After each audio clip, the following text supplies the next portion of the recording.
can't even start the episode officially until we just get right to this. Alright? Because it doesn't even count as regular news. It's not going to be part of that segment. Rest in peace. Rest in power to Chadwick Boseman. One of the greatest actors of our generation. Just an all-around great human being. I mean, that's why this is without a doubt the most tragic thing that's happened to us this year, outside the obvious COVID bullshit. But this, just because of the kind of man he was in general. This guy, he was a hero. You know, in real life, this man was a hero and an inspiration to people before he ever puts that Black Panther costume on. It's just a bonus. That's just a bonus that he happens to play one of the greatest superheroes of all time. I mean, to keep this from everybody for 4 years, I mean, think about it. He would have had to have been diagnosed at the same time that he was cast as Black Panther. So the whole time he's been playing that character, he's been slowly dying. It's unreal, and I still can't wrap my mind around it. Yeah, this came out of nowhere, came out of left field, and it's just sad and tragic. We're doing a little tiny tribute here to start off, and I'm keeping it just. That's the poster this week. That's it. Yeah. I mean, the guy was, he was a big cancer advocate, and throughout the whole time he himself was dying from cancer. Died at the young age of 43 years old. Wakanda forever. Rest in peace, rest in power, Chadwick Boseman. Mr. Boseman would want us to keep moving forward, keep pushing on. And that's what we're gonna do. So yeah.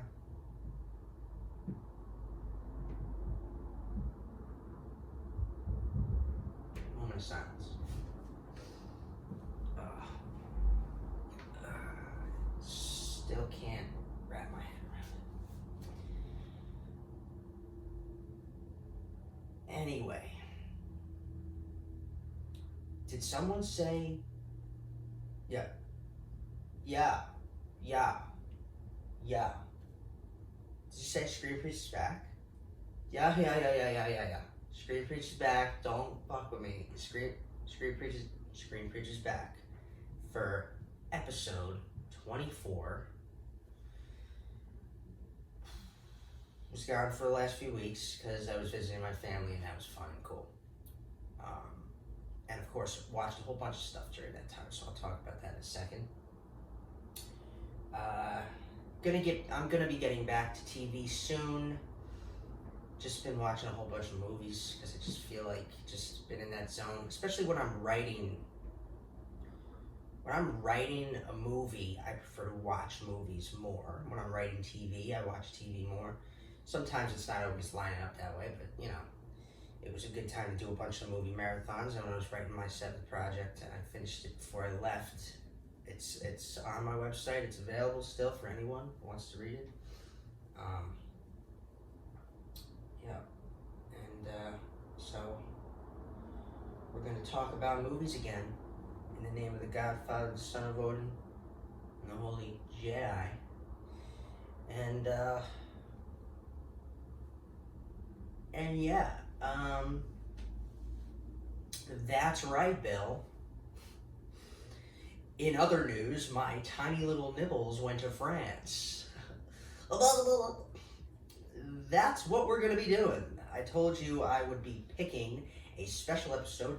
Keeping count of numbers here. We're coming up on 25. It's next week, next episode. Can't guarantee that I'll record next week. There might be another week off, honestly. I got back a little, I didn't have time to work on the episode beforehand as much. I'm working on it. So I might need a little more time to do that, or I'll get it done in time for this week coming up.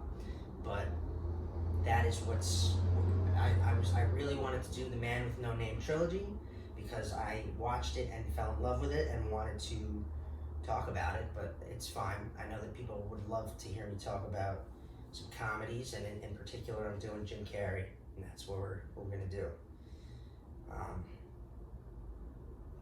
To just expect like a whole bunch of quoting, really? I'm not breaking down like I break down what I normally talk about. Comedies are a little different.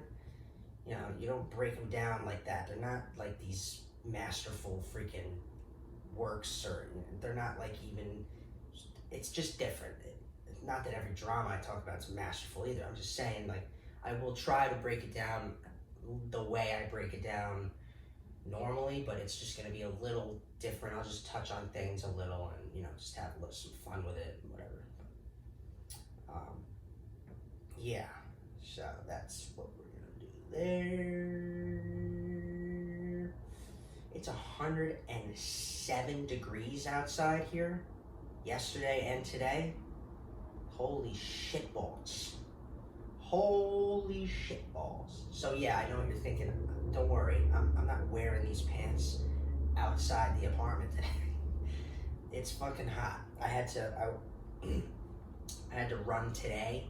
Normally I would run on Saturday, but I had to run today because I got back on Monday, so I didn't have time to do anything Monday. Everything was shifted.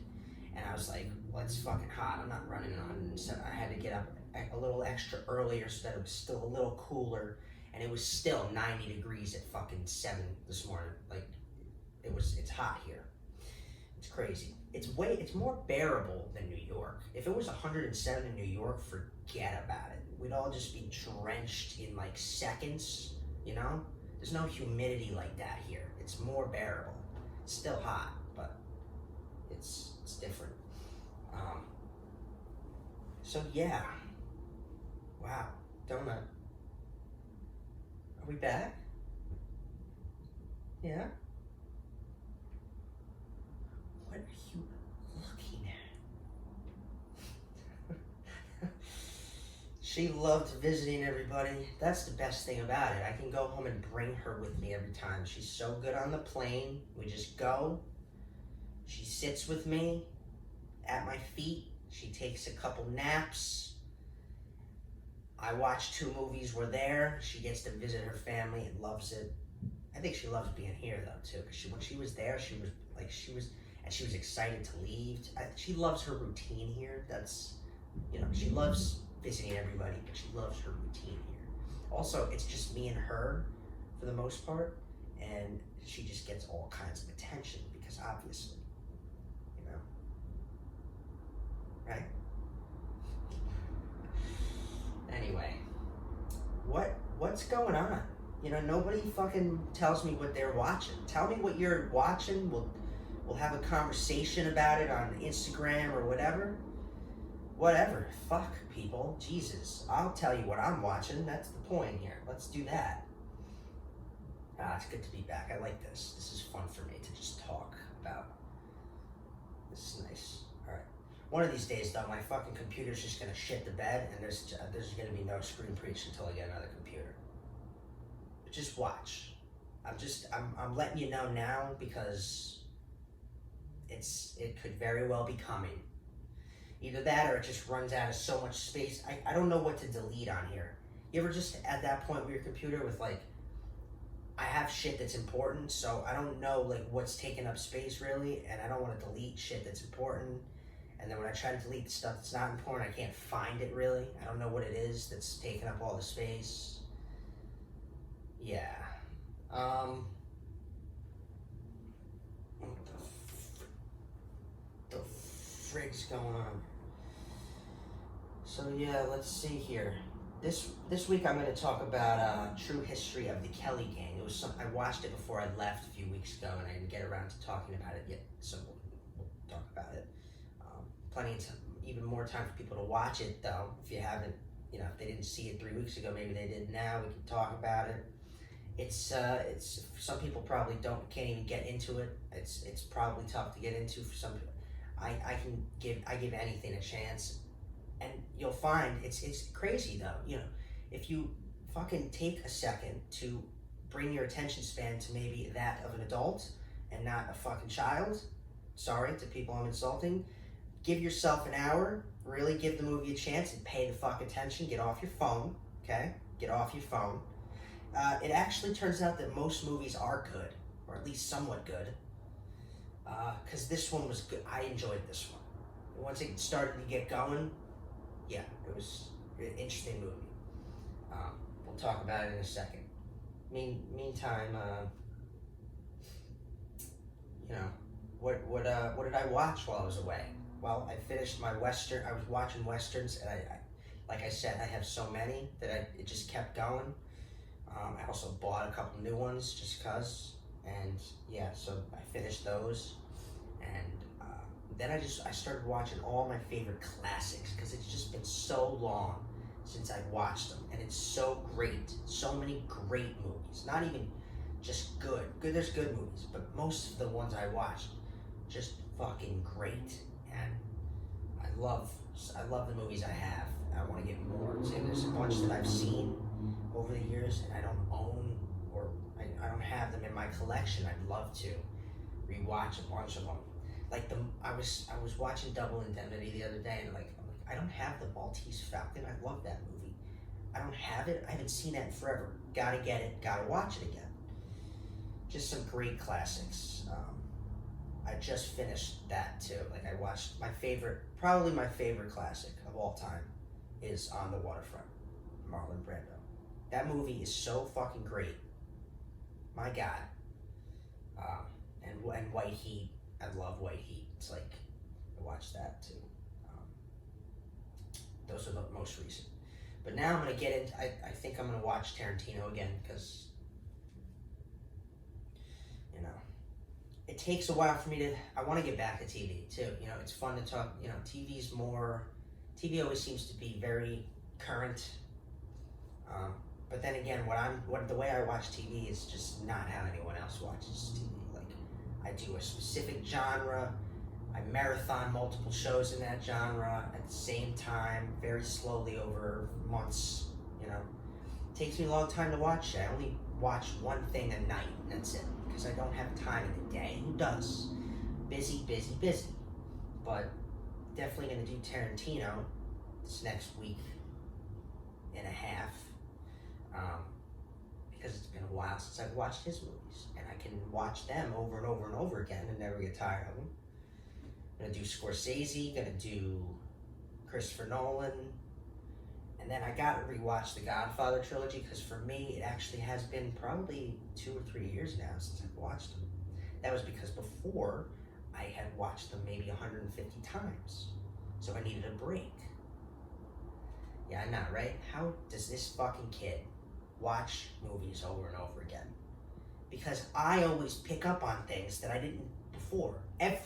Almost every time. I don't want to say every time. But yeah, almost every time. It makes watching them fun, and I just appreciate even the stuff I already picked up on, you know, and I just enjoy it. If I love it, I'm always going to enjoy it when I'm watching it, because I enjoy the craftsmanship of the film, if that makes sense. It does. Okay, it does make sense. Let's see here. I just want to point out too that Yellowstone season 3 did come to an end, and in a big way. I told you they were building to something, and they did.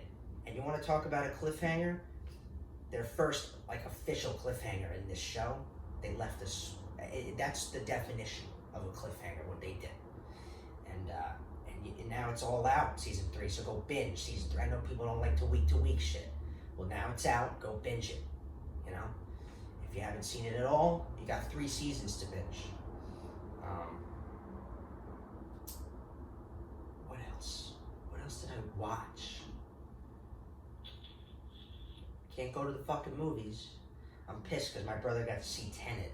You know, back in New York, they do have some theaters, like little limited, but in the fucking movie capital of the country, this is where everything's gonna be closed. It doesn't even make sense. Like California, I'm sorry, but Your paranoia is killing me. Just fucking ease up a little bit more, please. Let's live a little bit, please. I mean, Jesus, the fucking governor, he announces what he's going to be doing with reopening, and it's so stupid, dude. It's so stupid. He's like, you gotta stay outside if you're gonna watch a movie. So basically only drive-in theaters, or these other theaters that are normally not outside have to set up some kind of projector thing system outside. Just fucking limit the capacity in the theater. I understand, believe me. The movies are not gonna make their money, man, like nearly the way they would if it were normal times, especially when you're limiting the amount of people that can sit in a theater. But it's better than nothing, California. It's better than nothing. You got nothing open. You're not doing there's no theaters. I'd have to drive like hours or whatever to go to an actual theater that's open right now. And I want to see that movie so bad.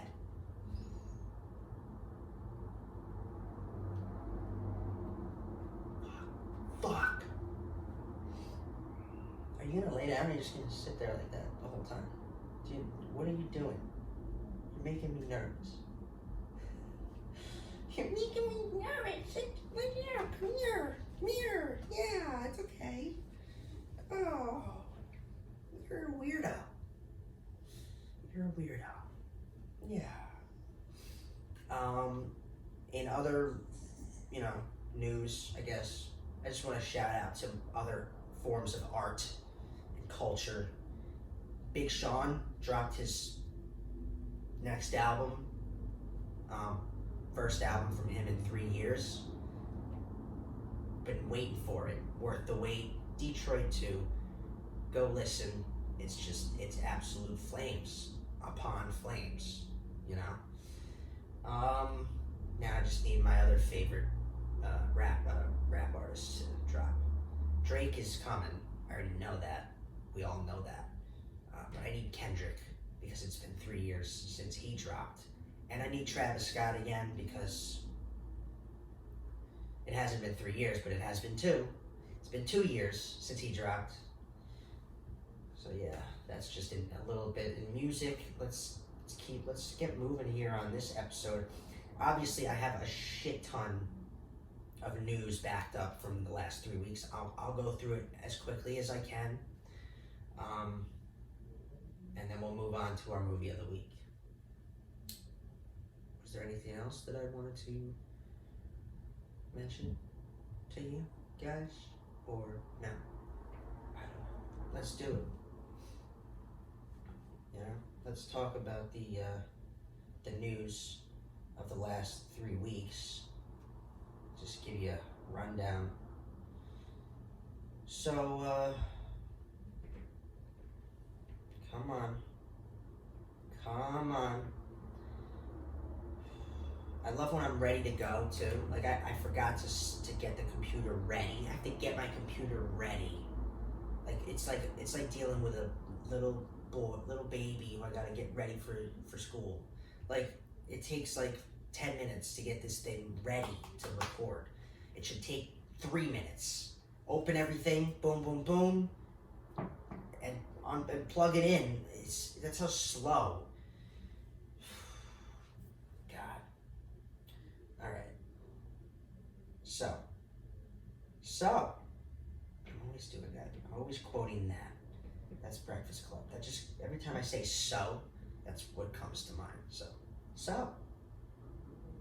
Are you guys like? All right. I'm trying to go back to the beginning.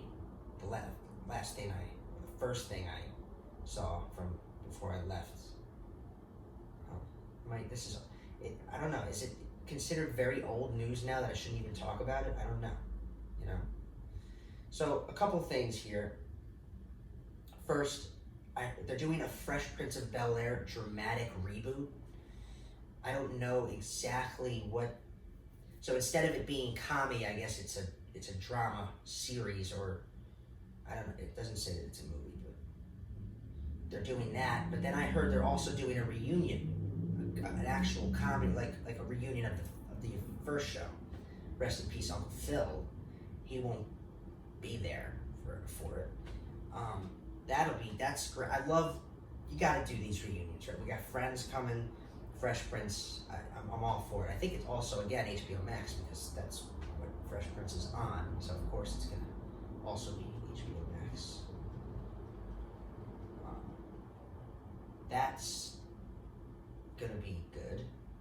They're officially, so after all this time now, they're actually officially doing Tron again.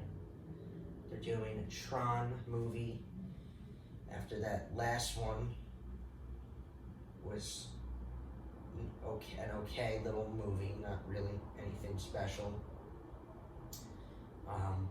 Avatar: The Last Airbender creators exit the Netflix live action series that was planned. So I guess it's still on. They're doing a live action Avatar: The Last Airbender on Netflix, but it's not gonna have anything to do with the creators, and so they'll have to try and make that. You gotta have the original voice, the original brains, right, involved somehow. I don't know how they're gonna, but we'll see. That's something I'm gonna be watching. I haven't watched that yet. I'm gonna be watching that in my next TV marathon thing, whatever. And then I'll be caught up for whatever live action thing they got planned.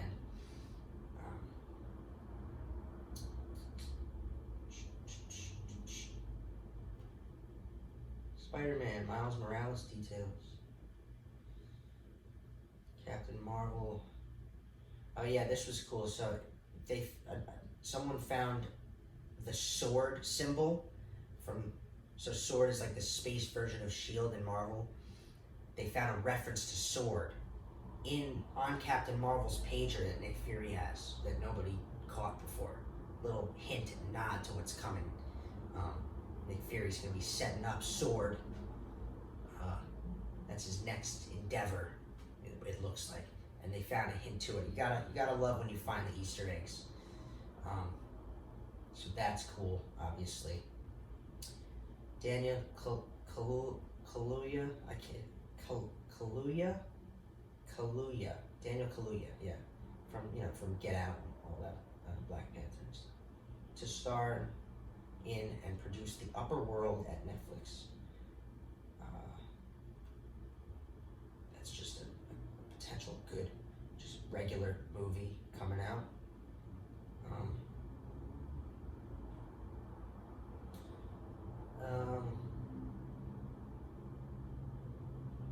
Remember when Crystalia was doing that zombie movie, Army of the Dead? Back when we didn't know he was a perv and shit like that. Now he's been replaced by Tig Notaro. He's been replaced, so that means Zack Snyder is gonna have to reshoot some stuff probably. So that is obvious that's gonna be different.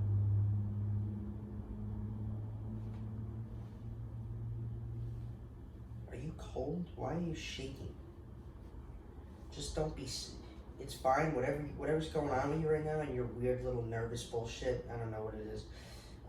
Just don't be sick again. Let's not have a repeat of that. I cut all of it out of that episode, so none of you really saw what happened. But Jesus, right on camera and everything, she just started to. It was great. Let's just not have that again, okay?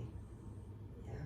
Why are you such a dog? Is scared of her own shadow, and it's just something I deal with. Are you okay? You seem not yourself right now. You don't like that I tore the bed up and cleaned it? I gotta clean it. You're a stinky animal. Getting hair all over I gotta clean. You wanted to sleep. I have to clean it. Anyway. Yeah, not moving too quickly through this, am I? Will Smith and Kevin Hart to star in Planes, Trains, and Automobiles reboot. If you remember the original with Steve Martin and John Candy. this is interesting, new take on it. I love this. Will Smith and Kevin Hart, that should be funny. Lawrence Fishburne explains why he is not going to appear in The Matrix 4. If there's a chance I can open this tab and actually tell you what he said, that would be great. Without my thing recording, without the thing stopping the recording, He said, and I quote,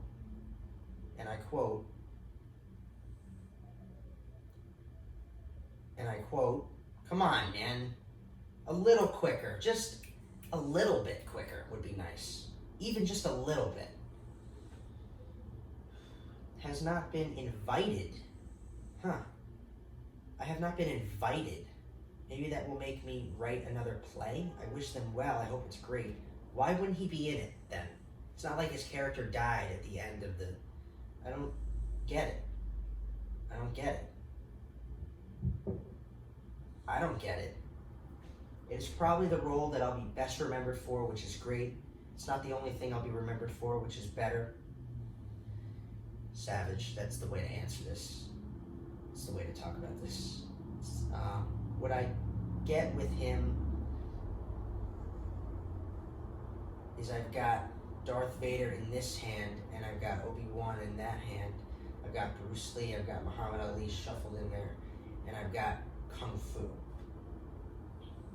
He's talking about the character of Morpheus, I guess? I don't know.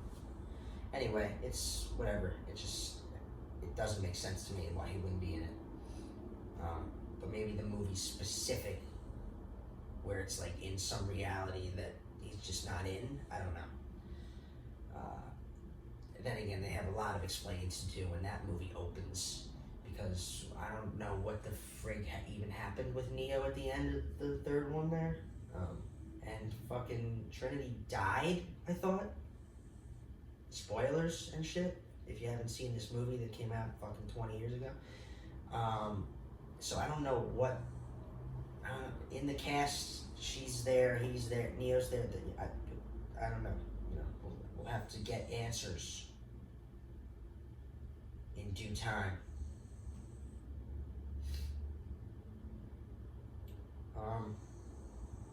So they gave us a little update on Obi-Wan Kenobi series. I guess it's a limited series, so it looks like it's only going to be one season, the Obi-Wan Kenobi series. Just a little like prequel series thing, an Obi-Wan story, and then we're done. So there's even rumors that it could potentially have two timelines going at the same time, with a little Clone Wars flashback stuff going on. That's why there was rumors of Hayden Christensen returning as Anakin. We'll see what happens with this. They got to do it right. It's got to be good. I hope it better be good. I am officially a little further in my storyline here. I've been doing Star Wars. I'm finally on air. On the Thrawn trilogy, I'm on Heir to the Empire. Holy shit. I know people don't care about this, but I do, so I'm going to talk about it quick whenever I can, This book's quickly becoming my favorite so far of all the ones I read. The introduction of Mara Jade, the fact that Luke, Han, and Leia faced Thrawn as the villain is just fucking amazing. And everybody's in it. Wedge, Winter is in it, Lando, and the first appearance of Leia's first lightsaber, all these things, spoilers, blah, blah, blah, whatever. Awesome book. Go fucking read a little more, fuckers. Yay. Okay, whatever. It's awesome. Batman will resume production. So here's what happened. Obviously, there was a trailer for the Batman while I was away. I thought it was a great trailer. I've watched it like 100 times. It's awesome. And they've only shot 25% of the movie so far, and they gave us that trailer. Obviously, it's all hype. The movie could suck. I don't know. I hope it's... Batman is my favorite of all time. Batman and Spider-Man, all time. I'm always hoping they're great.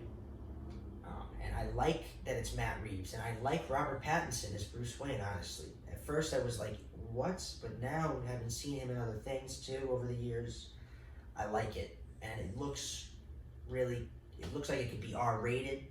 Honestly, it looks dark. It could be R-rated. Love that they used Nirvana in the trailer.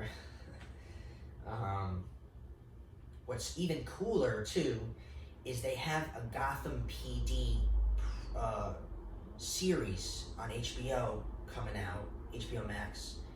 It's coming out after the movie comes out, probably pretty shortly after the movie comes out.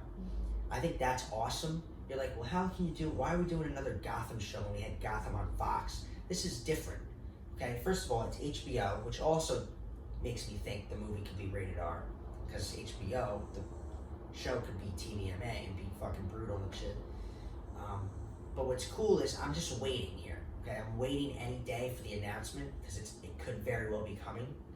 So the Batman, right, the movie, is a year 2 story, which means it's year 2. He's been Batman for a full year, and this is a year 2 story of him as Batman. The show, Gotham PD, which, by the way, is, I think Terrence Winter might be involved. Maybe I'm wrong. But David Chase is a fucking executive producer, writer, whatever, on the show. David Chase, guys. The creator of The Sopranos. Yeah. Expect mob-centric shit. Year 1 of Batman is always mob-centric anyway. Look at the beginning of Batman. Look at Batman Begins.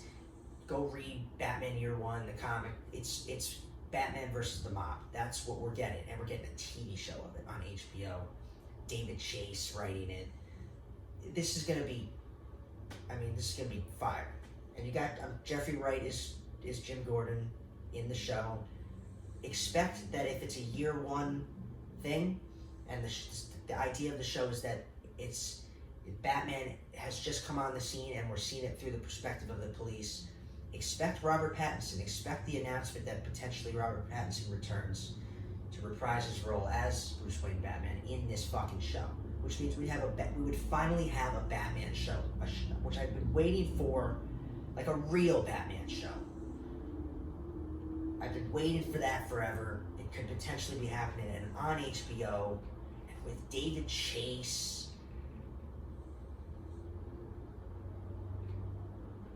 Yeah. Okay. So anyway, what happened was he got tested positive for coronavirus. They shut down production. This is the most recent news from the movie. But then I heard they resumed it again. So I guess potentially they're shooting things that don't have him in, scenes without Batman or Bruce Wayne. They're probably shooting to keep things moving. You got 25% of the film. You got to keep moving. So that's the latest there.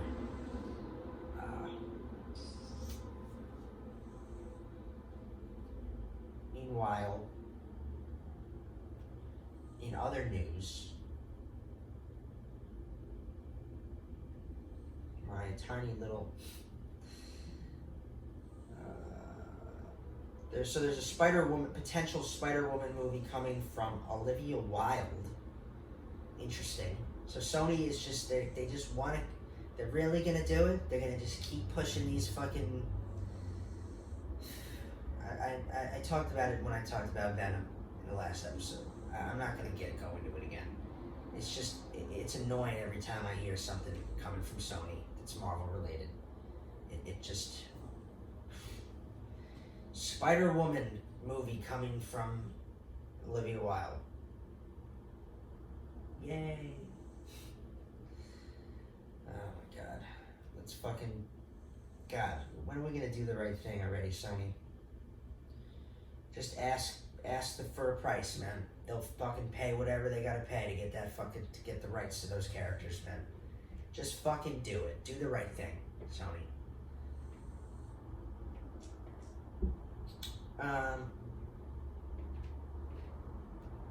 Aside from the Batman trailer, there's a little Comic-Con poster you can go check out.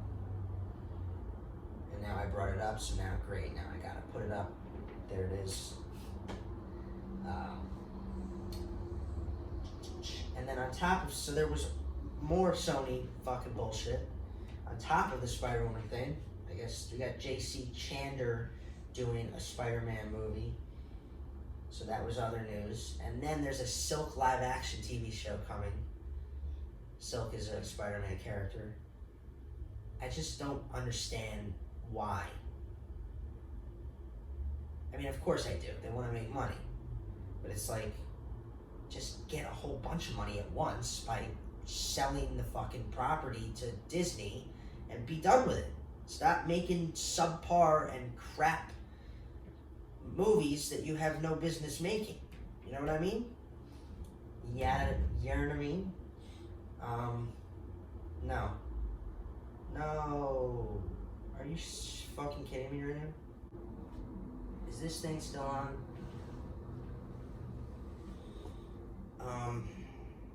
Okay, here's the deal. I mean, you're not gonna believe it. You're gonna believe it because I've been telling you what I've been dealing with. The whole GarageBand app just crashed on me just now. And I want to take this computer and beat the living shit out of it until it's pieces. That's how I feel right now. All the audio I recorded, half the episode is gone. So to my audio listeners, which I don't really have any right now, which is whatever, I'm sorry, but you're gonna have half an episode and it's gonna be the back half. Assuming, of course, it doesn't do this again. Because now I have to deal with this. Now I have to deal with the whole app crashing. It was one thing when the audio would just stop and then you could hit start again. But now it crashes and all the audio is gone. It's amazing. It's the most amazing, absolute fucking, most just fuck my Sunday thing that I've ever had to deal with. So, video people, you get the whole episode, but the first half of the episode, the audio will be crap because it won't be this. And yeah, I was talking about the news and I was moving along good. I'm gonna really quickly breeze through the rest because I'm just so done right now. I heard Warner Media is investigating Justice League allegations against Joss Whedon. For those of you who didn't know, Ray Fisher, who played Cyborg, was complaining about some misconduct on Joss Whedon's part. They're investigating it. I don't know. Ben Affleck is returning as the Batman and the Flash. So now you have Ben Affleck, Michael Keaton, Robert Pattinson, a whole bunch of crazy shit all going on at once here. Everything's all fucking, crazy in DC. Disney Plus finally confirmed. Nope, I already talked about that. Move on. The Flash will feature the birth of the cinematic multiverse for DC. Yes, it will. There's a Static Shock movie in development. Zack Snyder is... that's another thing that came out. The trailer for Zack Snyder's cut of Justice League, which they have officially confirmed will be 4 episodes. It's 4 hours. They'll do it in episodes. It'll be 4 hours on HBO Max next year.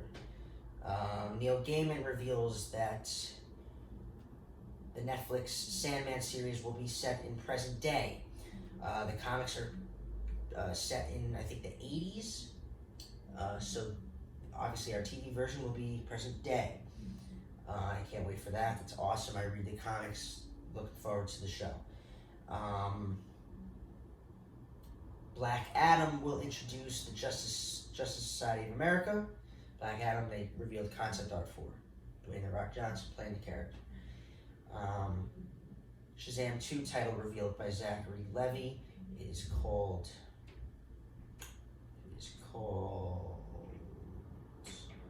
Because of course we can't just throw it up right there for me to fucking... I'm not opening it.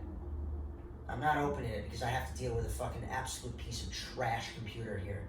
And the chance of it fucking stopping again would just make my blood boil to a point that I just don't want to deal with right now. Moving on, go find out for yourself what the subtitle of Shazam 2 is.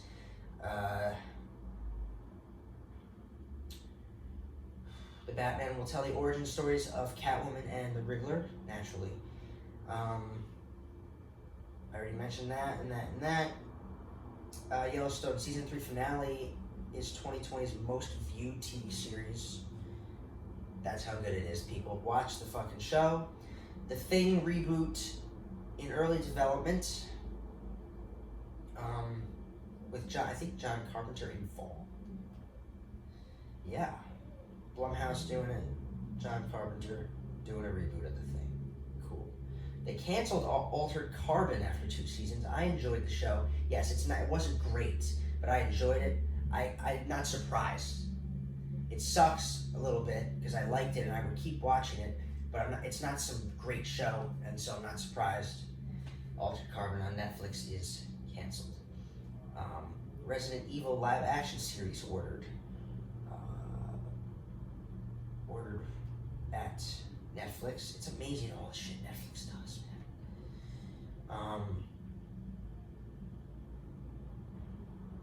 In animated and kids movie news, we got Star Wars alum Kelly Marie Tran will be playing the lead in Raya and the Last Dragon. So for those of you with kids out there, or for those of you who just enjoy kids' movies, that's what we have there. So I just want to talk briefly about Chadwick Boseman thing again, just because the whole thing is tragic, but I just want to talk about what Marvel now might actually have to do now to move forward. It's obvious to me. I predict that it's Shuri. It happens in the comics. His sister, Princess Shuri, will be the next Black Panther. It makes the most sense. I don't think I'd like anything else or accept anything else. And that's just what I think will go on there.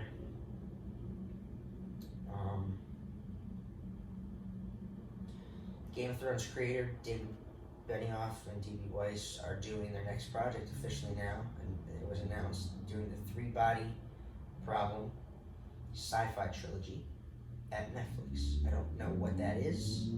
I'm not going to tell you what it is right now because I don't want to deal with my fucking computer. But that is what they're doing next. If you're interested, go check it out. I put this up on the Instagram.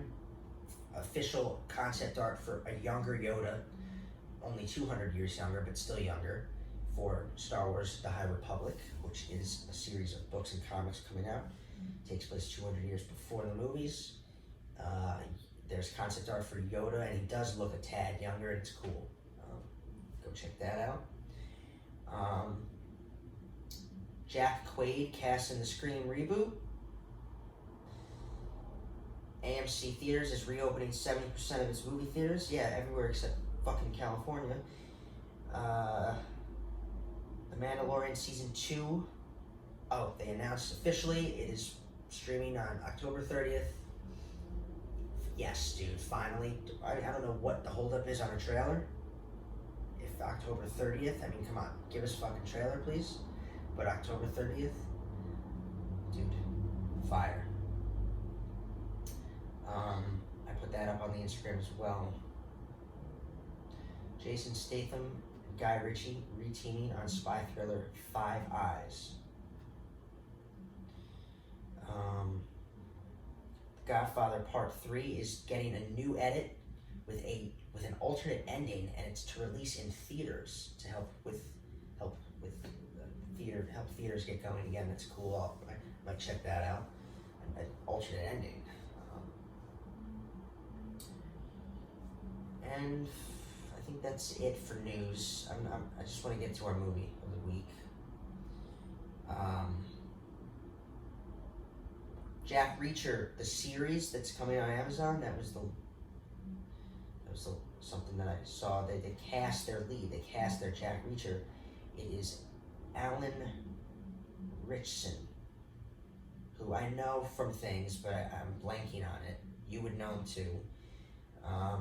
And that is who's playing Jack Reacher in the TV series coming out. And then there's first official images for Mank, David Fincher's next film on Netflix. Netflix is doing everything. They're doing Sorkin's next one. They're doing Fincher's next one. The film is called Mank. Here's the images. Gary Oldman is playing the great Citizen Kane screenwriter. Mankiewicz, right? Mankiewicz. Fucking Fucking name blank. Fucking name blank. Come on, dude. Is it Herbert? No. Nope. And I can't open this. I just can't. Fuck my fucking Sunday. Fuck my episode this week. Fuck all of it. Okay? Fuck all of it. I'll put the images up. I'm so fucking heated right now. I'm so upset about this.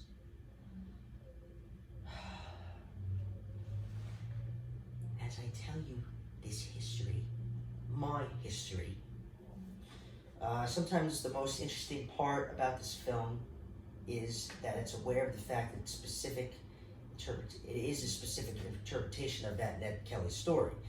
This is based on a book that is based on a true story, but the book is a complete dramatization of what happened. Right from the start, we take a perspective that is not officially known, therefore it's fiction. Now, with that being said, are some of the ideas posed fiction? Not necessarily. This could have just as easily been what actually happened, but it's only because we don't know for sure that it remains a fictionalized version of the story. I know you're nervous because I'm mad, Donut, but you need to chill because you being nervous is making me more upset, actually, honestly. I don't like it. So chill out. Spoilers ahead for true history of the Kelly gang. I'm gonna go a little quicker through it, and that's just what it is. In terms of story and script, God, I pray this doesn't happen any other week. I pray this does not happen again to me at all, but I can't count on it. Fuck, man. I need a new computer so bad. This story is intriguing because it took something that actually happened and gave it a new spin. Because it used historical elements like the English oppression of Irish to make us care about our main characters. That's not false. That's something that actually happened in history. Therefore, even when we are forced to question whether it actually happened this way, which we just don't know, at the very least we have points being made that are relevant and that did happen. The title, our main character and his voice, his voiceover, as well as the way the story starts, all add to this idea. The story starts off by literally telling us that nothing you're about to see is true, right? Yet throughout the film, the point is consistently made by Ned and others that famous criminals and murderers never actually get to tell their side of the story, and so the film seems to take that perspective, takes the side of the overall public at the end, while the characters we're watching and rooting for are shoving in our face this story that says the opposite and paints them in a different light. So they give us our perspective while the overall film takes the side of the public. It's kind of like a two-sided thing going on, a two double-sided coin kind of thing going on. Maybe what happened actually happened, or maybe the exact opposite. The point is,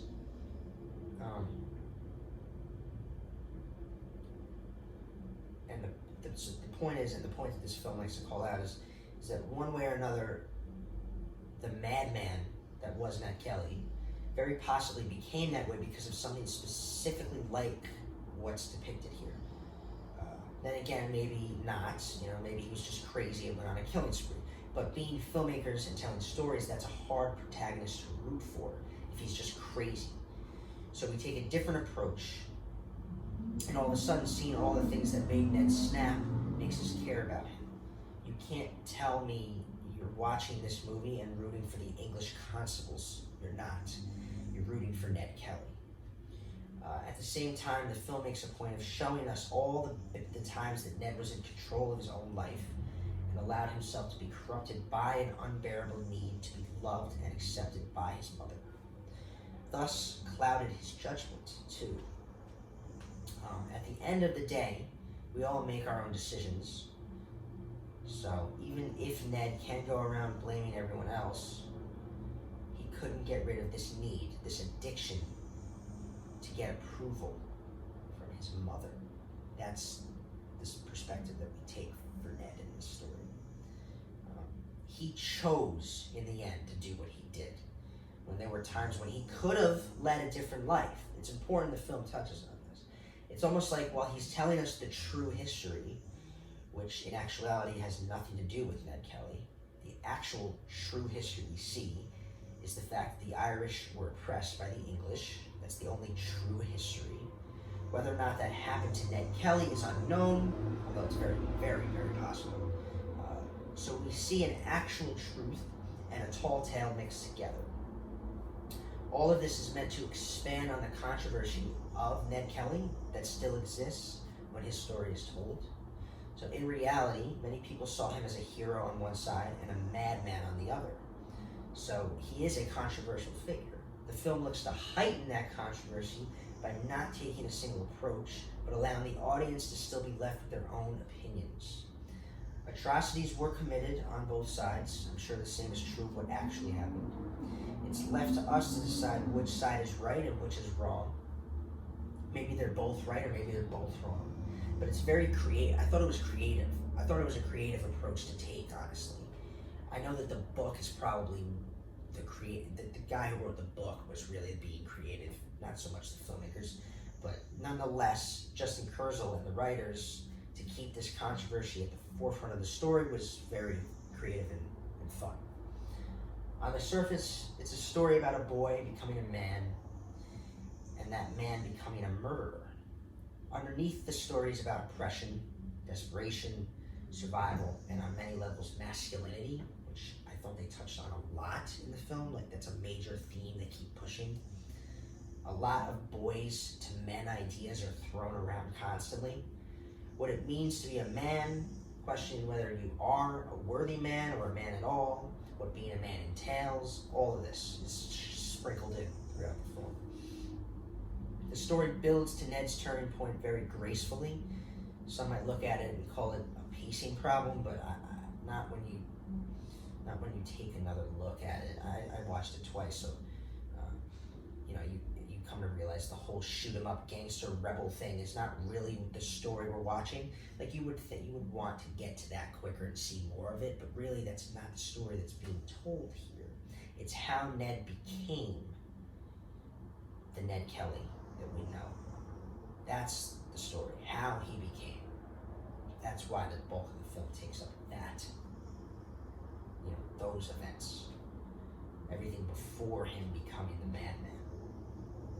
They show us so much torment and suffering that is inflicted on the Kellys that by the time Ned wants to spill gallons of blood, we don't blame him for it. So we build and build to this, showing us abuse after abuse and betrayal after betrayal until the breaking point we expect finally comes. I also think they specifically try to paint Ned Kelly as a victim of circumstance. The film plays with this idea a lot. Ned is presented with a possible alternative future early in the film. A time he had a chance to get away from all the suffering and all the filth by going to school. So there's an early moment in the film. Yet it always seems to come back to this idea of family and his mother. The power she has and her mistrusting nature, that which has already made her broken, then breaks Ned as well. It's as if Ellen wants Ned to become the monster he does at the end, like literally. Everything she does leads him down this path. And that approval Ned seeks from her will almost never be fulfilled unless he wages the war he inevitably does. It's crazy. It's fucking lunacy. But it was an interesting perspective taken on that lunacy that made it a fun film to watch. She almost, so this character, the mother, she's almost a destructive femme fatale character, which I liked. It's very reminiscent of other destructive mother figures in cinema and television. I always think of Livia Soprano in The Sopranos. When I think of femme fatale mothers, not girlfriends, femme fatale mothers. She always has reasons for her actions, lies. She lies for her explanations and excuses for why she continues to go on the way she does. Trying to blade our culture out. Only the Lord will take my children from me. Like, she's just like very set in her ways, you know? Destructive is her ways. She says that line early in the film, only the Lord will take my children from me. And yeah, that foreshadows the only outcome she'll be satisfied with, the only outcome we get.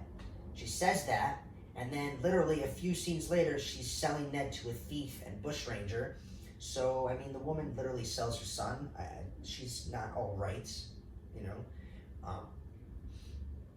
This family and lifestyle that's threatened by the constables is technically a lifestyle of crime. That in any other circumstance, we'd root for the constables, but then there's the fact that it's framed in the idea of Irish oppression. Because it's framed in the idea of Irish oppression, we don't take the sides of the constables. And that's not fake, that happens. That kind of stuff happened in real life. So if you look at the two main constables in the film, we have O'Neill in the beginning, played by Charlie Hunnam. Jax Teller, he's very good. And Fitzpatrick, played by Nicholas Hoult. Both these men represent the English oppression, while naturally Ned and the Kellys are going to take the form of the oppressed. But we're also given hints of truth. When, for instance, Fitzpatrick is pointing his gun at a baby because he's a fucking piece of shit, and other constables come up and stop him, right? And that scene, I think that was an important scene, because it's the film alluding to the idea of a few bad apples, if you will. Just because these two men, O'Neill and Fitzpatrick, were evil, it doesn't mean all constables were. So I think that was a quick moment that kind of alludes to that idea. Copper versus criminal is a very thin line, but at the end of the day, most criminals are committing crimes, and most coppers are stopping them from doing so. It's just another little play on the controversy. So let's talk about structure. When I was thinking about it, and I finally came across an interesting approach to structure that wasn't hard to see. I really loved their overall, the way they break this movie up. So it was an element of both visual and narrative mentioned here. So the acts are separated into 3 chapters. We have the boy chapter, which is Act 1. The man chapter, which is Act 2. And Act 3 takes on the monitor chapter. And although naturally as an audience, we would want more of the monitor chapter when he's doing all the shoot 'em up shit. But like I said, that's not the focus of the story as much. The focus is what leads to that chapter. This is the story of the boy who becomes the monitor, and that's what we get. The visual cues were fun and interesting every time there was an act change. They tell us. So if you're wondering this is a good movie for seeing when an act changes, because they actually visually cue you on it.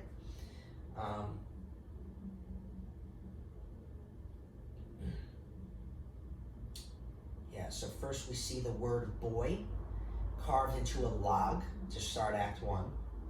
Then again, a blanket written in blood, the word man, to start Act 2. And then finally on the monitor steel, we get the word monitor for the final act. So that was cool, I really liked that. Each act also still has the proper plot points. So the inciting action was the death of Ned's father, because then all of a sudden Ned has to become the man of the house. It also sparks the story because it leads to the following plot points. A key character incident, which is his trip with Harry Power and being sold. Ma shut to make me a man, right, he says. The Harry versus O'Neill moments were also foreshadows for the Ned versus Fitzpatrick storyline that comes to be. They're out for themselves, not for you, Harry tells them. Says, remember that. The true start at the end of Act 1 is when he shoots O'Neill in the leg, leading to his imprisonment. The Man chapter starts some short time after being released from that imprisonment. From there, it's a story about him becoming the Ned Kelly we know from history books, becoming the Monitor. I'm the Monitor.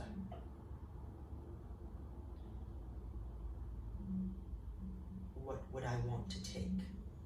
What would I want to take? Fitzpatrick says. He's a piece of shit, that character, huh? He wanted Ned's sister, so he says that to him literally. What would I want to take? And then literally a few scenes later, he's trying to take his sister. It's almost blackmail, and then betrayal is no surprise. The Kellys, their anger and urge to kill these men, it non-stop suffering. They just keep getting fucked over. The constables take until the inevitable happens. At the same time, they don't try to walk different paths. That's the one thing they press on a couple times. There are chances for the Kellys to be different. They don't take those chances. It doesn't excuse their oppression and their desperation, but it's worth pointing out. We see that there were times when Ellen could have had a real man in Ned, providing, send him to school, have him come back a doctor or something, make him, an actual honest man. He would probably make good money, could provide for, but no, not for Ellen, for the mother, not for Ellen. She wanted specifically what comes to happen. But I'll get into why that was never an option in Ellen's mind. I've already touched on it a little bit. So in the Man chapter, we get the clear reversal, right? The midpoint, which is Fitzpatrick's betrayal. Ned's act of shooting him in the arm, which then sparks a clear unraveling, sparking this war between them. That crime sets in motion the unraveling, which is as follows: Ellen's arrest, Ned's attempt at bargaining, which is denied, and obviously he threatens, "I'd rather see you and your kind suffer." I mean, Jesus, Fitzpatrick was brutal. Then there's the first kill, them becoming the sons of Sieve. You're a son of Save. Kelly gang forms, violent path in motion, and basically Ned's fate being sealed. Isn't it also interesting to keep pressing the point I'm making about Ellen, that it's her that seals that fate? Remember, she's destructive. The second she decided to hit Fitzpatrick in the first place, the rest falls into place. If she didn't hit Fitzpatrick, Ned wouldn't have shot him, and I don't know. But I guess at the end of the day, action, reaction, it's cause and effect. There's a causality. This inevitably probably would have happened. The first kill in the woods actually shows Ned's transformation to us. He goes mad in that moment in a lot of ways. He starts monologuing and planning in his head, and he becomes the Monitor in that moment, I think. A famous outlaw who is naturally perceived as a madman while we, the audience, watch his true history, which is that there is a reason for that turn to lunacy. He's called a madman, but it's interesting that he showed mercy to the same man. It's ironic, actually. He shows mercy to the same man who turns him in and gets him caught.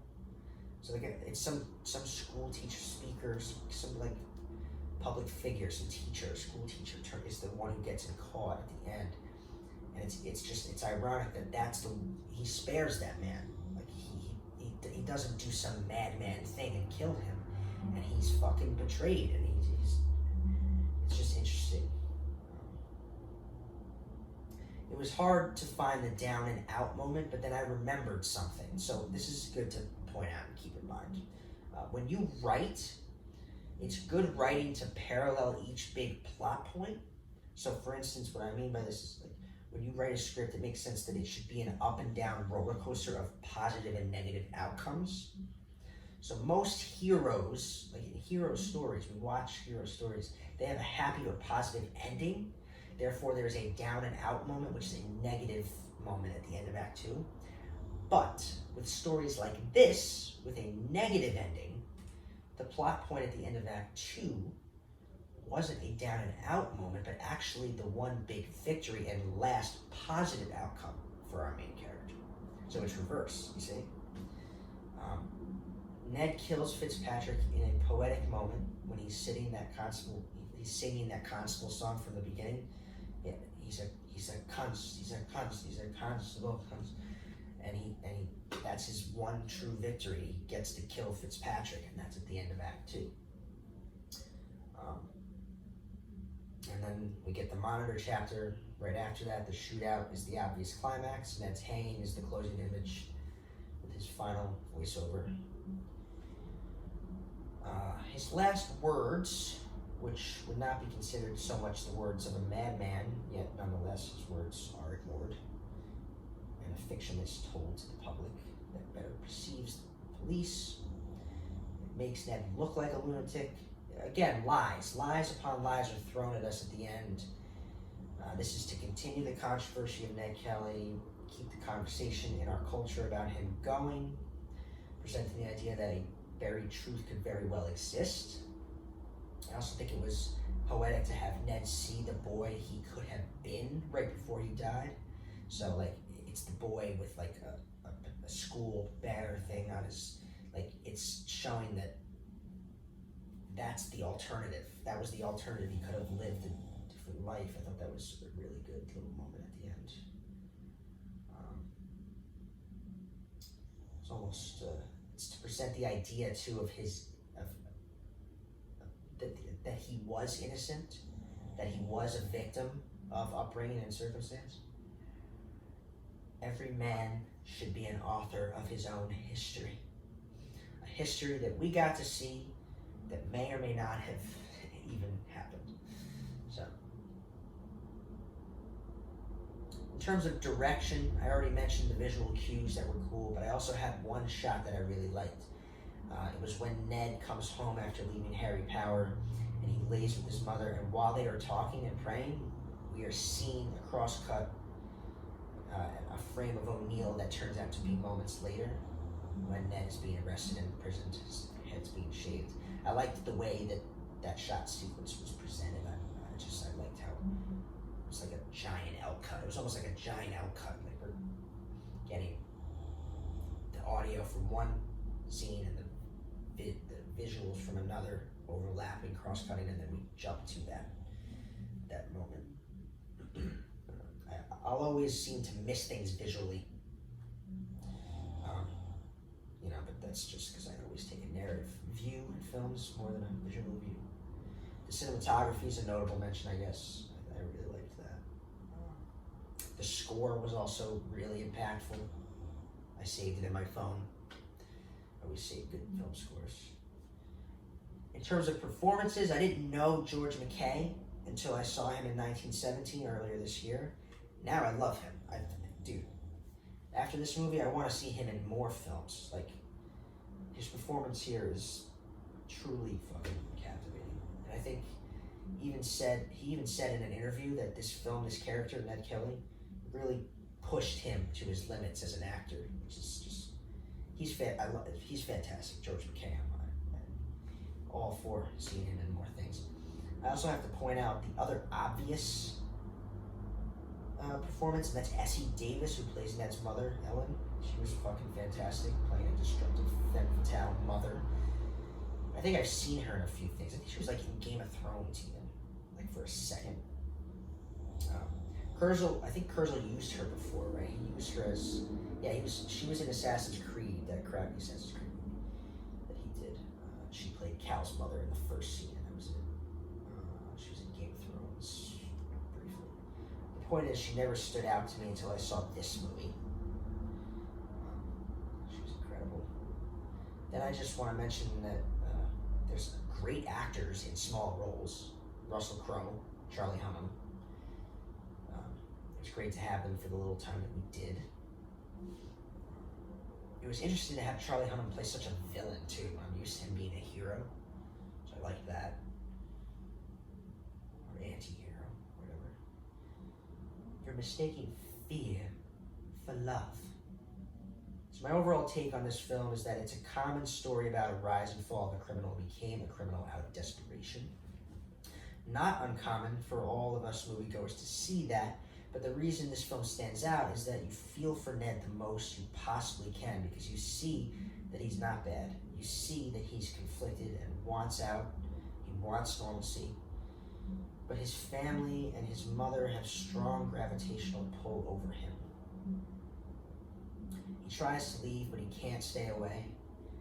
Even though our antagonists like O'Neill and Fitzpatrick and George King are assholes that we don't root for, a lot of their words do have truth in them sometimes, so Fitzpatrick calls out that truth, that hold that Ellen has over her children.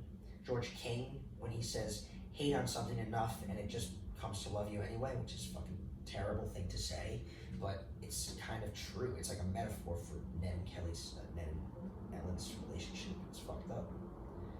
So what causes Ellen to set her kids on these destructive paths? Is it fear? Is it desperation and survival? Is it mistrust in anyone that's not also an oppressed Irishman? Either way, it doesn't matter. She almost wants the outcome that we get. She's finally proud of Ned when they talk for the last time in prison right before he's gonna get hanged. Everything she did was about making Ned into a man that could protect her, provide for her, kill for her, and of course, die for her. There's a great exchange between her and Mary when she says something about recognizing the love your children have for you by how far they're willing to go for you, how far they'll care for you, something like that. It sums up her whole philosophy. Unfortunately, she's been tortured her whole life, so she knows nothing else. It's probably what made her the way she is. She won't trust anyone easily, so she inflicts the same destruction onto her children, even if it's subconsciously. She sends Ned, as he puts it, full tilt toward the man he would become. I think Ned even recognizes in the end that he was a fool. He says, "A fool is no more what I were. A fool is no more what I were." But maybe by then it was too late anyway, too late to turn back, and he knew it. The film takes an approach that makes it clear it's not about greed, as money is shunned at money's literally shunned by characters in the film. It's about the idea of mercy, like fighting for it, obtaining it by any means necessary. Ned has chances to get away even after his imprisonment. He could have run far away from his family, but instead they called to him, they pulled him back. It's a shame. There was no chance for him in the end, was there? Obtaining that mercy to him felt like his responsibility to save his mother and his family, when in actuality going and trying to be something else would have had a better result in actually saving them. It's ironic. Instead, the only thing that mattered to Ellen was embracing being a Kelly, being a son of Steve. If you're not a son of Steve, you're not worthy. Like, that's literally it. Like, that's the only way Ned was going to have a place in his mother's heart, unfortunately. Overall, this was definitely Justin Kurzel's best, in my opinion, I actually thought. I don't know about anyone else. The Assassin's Creed movie was trash, because Assassin's Creed belongs on fucking TV. I've said it before. It's not his fault that happened either. I'm sure there was all producers just trying to crap out a fucking movie there. It's not like this is a fantastic movie. Sometimes the plot was a little mumbled and slow, sometimes. But I actually really liked it more the second time I saw it. It's a raw film, some brutal scenes, the fucking horse getting shot in the head, like Jesus. A baby being threatened with a gun. Anytime you got those in a movie, it's a brutal fucking film. But I like those kind of movies.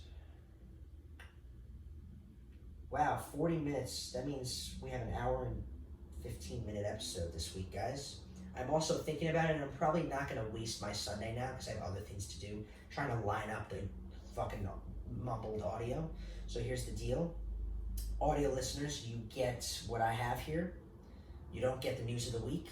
You get the analysis of the film. Enjoy it. Visual listeners, you get the whole thing, an hour and 15, but it will not have this audio. I'm just gonna fucking upload it. It'll be the regular iPhone crappy audio. Let's hope this shit does not happen again. I was really looking forward to talking about this movie because I did enjoy it, and I was gonna do it in my own pace, and it's just, I hope it was at least somewhat intelligent, and you can pick up on what I was putting down. So overall, I give the film an 8.0, straight up just 8.0, good movie. That's where I'm leaving it. Our movie quote of the week, and I guess this week's genre is crime drama. And I'll try to keep it similar to this movie too. So the quote of the week is a movie kind of similar to this. It is not the violence that sets men apart. It is the distance that he is prepared to go. Name that movie. Great movie, great performance. I even said it in the same kind of way that the actor does. Name it, go for it, go. Fucking computer. Bums me out. First week back and I gotta deal with technical issues. It sucks and I apologize. And, next week will be better, let's pray. We got a special episode, all that. As usual, I'm Ben Morganti, your host. Follow the show at Screen Preach. Follow me personally at the Ben Morganti. Subscribe to BMS Studios on YouTube. Support the show at patreon.com/Ben Morganti. All that good stuff. And, or don't, I guess. I don't know. But if you're not following the show, you just probably don't watch enough movies. You're probably not culturally educated enough in cinema. And you probably should be. So, go watch more fucking movies. And then follow the show. Let's fucking end this. Again, I apologize for the technical issues. I hope it doesn't happen again. And I hope to do the special, Jim Carrey special. The Jim Carrey comedy special, episode 25, next week. If not next week, definitely.